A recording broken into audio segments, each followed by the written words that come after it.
Hello there, Sagittarius sign. Welcome to your monthly reading. So Sagittarius, this reading is for the month of March. For Sagittarius, Sun, Moon, Rising, Venus. Love reading for the month of March. So Sagittarius, hindi lahat ng Sagittarius maka-resonate sa reading na to. So takes what resonates and leave the rest. Cross watchers, pwedeng sa inyo to at hindi kay Sagittarius sign. So put yourself in a situation kung saan kayo naka-resonate. Sagittarius, if hindi kayo naka-resonate at all, this reading is not for you. So, Sagittarius, if hindi, check your other placement as well, okay? Your Sun, your Moon, your Rising, your Venus, especially your Moon sign. Dahil pwedeng doon kayo maka-resonate at hindi dito. So, Sagittarius, love reading for Sagittarius, Sun, Moon, Rising, Venus. Sagittarius, love reading for Sagittarius. Love reading for Sagittarius.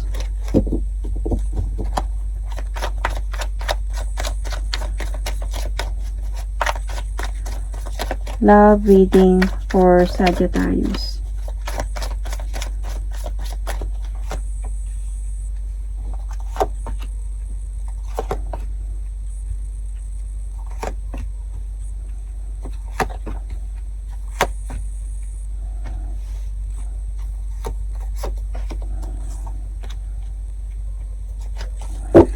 Sagittarius, what do you think about your partner? You think that your partner is very attracted on you. Yeah, it's true. Yun yung nararamdaman mo dito ito yung iniisip mo about your partner. Might be you as well, Sagittarius, is very attracted sa kanya. So, ito din siguro yung iniisip mo sa partner mo. Let's see.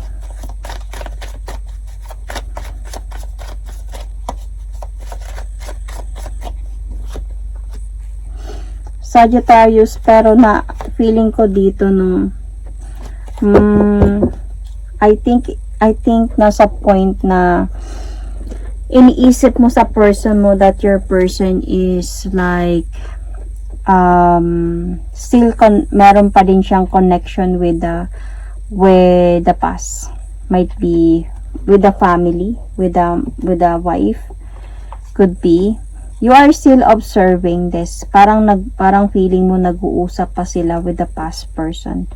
So if meron kayong placement signs na Scorpio, medyo baka maka-relate din kayo doon kasi parang ganito din, may past din kasi si Scorpio doon So, I don't know if iniisip mo na nag-uusap pa sila or alam mo na nag-uusap pa sila with the past person. See? Meron pa din past ito. So, but then yung iniisip sa'yo ng person mo na naiipit ka sa sitwasyon. Parang iniisip niya sa'yo na parang, I don't know kung meron kayong open relationship, Sagittarius, ng person mo. Pero parang naiisip niya na parang naiipit ka sa sitwasyon ngayon na meron kayong dalawa. But then, let's see, let's clarify this, Sagittarius.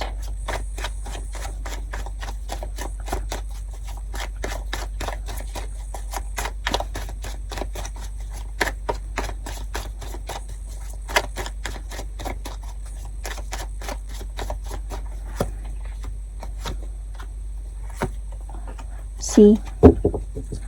Because I think LDR kayo, Sagittarius, nitong person na to.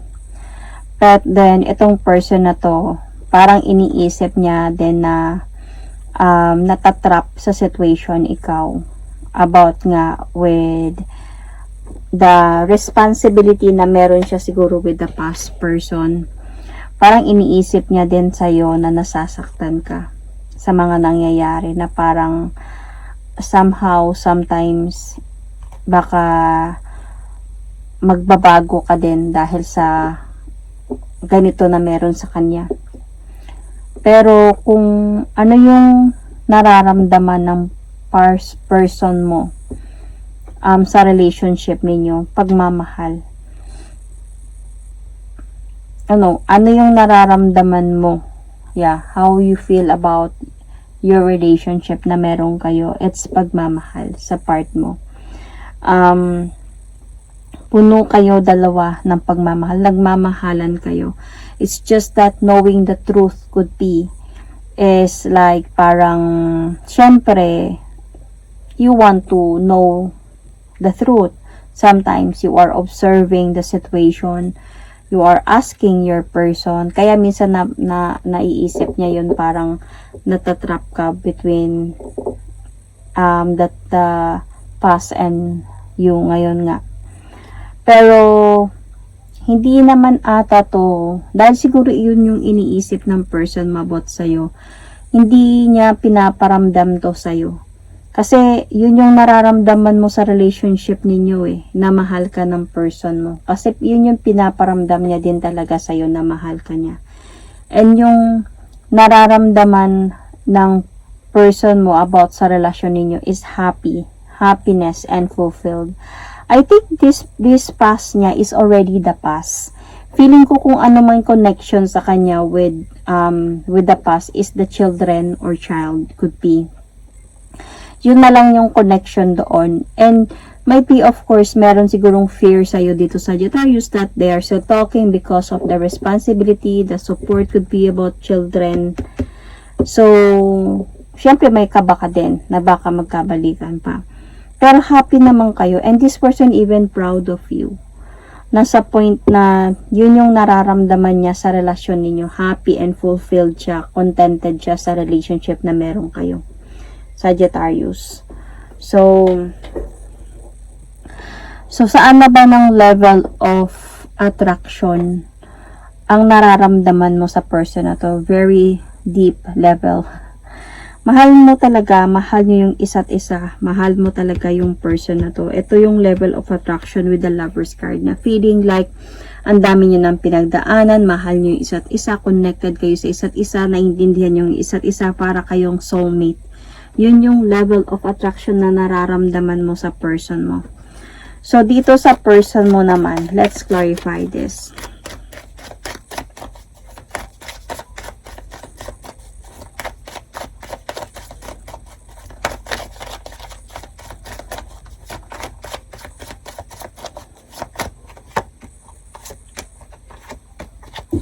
Your person also love you.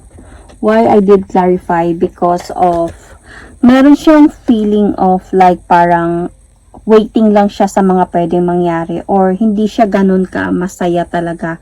Not because hindi kanya mahal, pero dahil na din siguro sa kung anong meron sa kanya, sa part niya.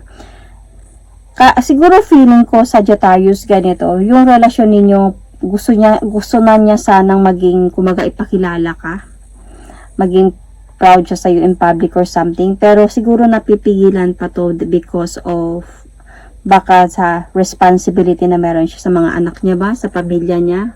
Siguro hindi pa siya prepared or ready, pero parang meron siyang feeling na gusto niya na yun.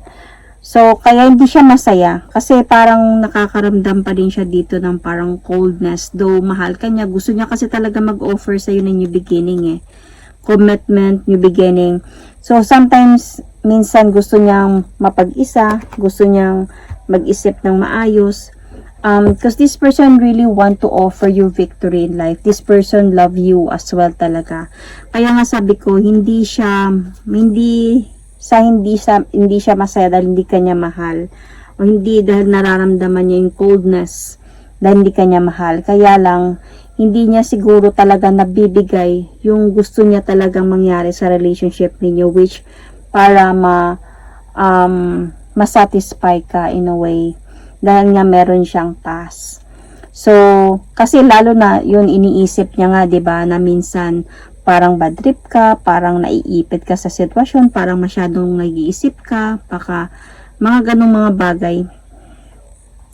So, parang nasa point pa nga siya na hindi pa niya even alam kung anong desisyon ang gagawin niya dito, pero he still want na magkaroon pa ng progress itong relationship ninyo. Ayaw niyang mapagod ka sa kakaantay sa tamang panahon na maging masaya na kayo and fulfilled in a way. Yung parang maging open na talaga kayo. He is hoping na hindi ka mapapagod kasi yun na yung naisip niya about sa'yo eh. So, yun. Parang same lang kayo ng level of attraction. It's just that siya, concerned lang talaga siya na gusto niya pa sana talaga na maging masaya ka pa talaga. You know, yung relationship ninyo. So, nakikita ko naman dito, yung possible outcome dito is the happiness and lalo mo pa siyang mamahalin talaga. Kasi, nakikita mo naman talaga dito yung effort ng person mo, yung pagmamahal ng person mo para sa'yo. So, nandito talaga yung happiness and love as well. The willing ka to offer love to this person. Might be willing ka to wait for this person, willing ka to accept the love of this person, and willing ka to accept kung ano talaga yung nakaraan niya. So, yun yung nakikita ko might be this month of March. Might be there is a happiness and fulfillment sa inyong dalawa, Sagittarius, with your person here. So, Sagittarius, you might be dealing with an Aries. You are very highly compatible. I can still see here the Gemini, but I can also see here Virgo sign, Cancer, Scorpio, Pisces, Leo sign, Capricorn sign. So, Sun, Moon, Rising, Venus. So, that is my reading for you, Sagittarius. Thank you and God bless.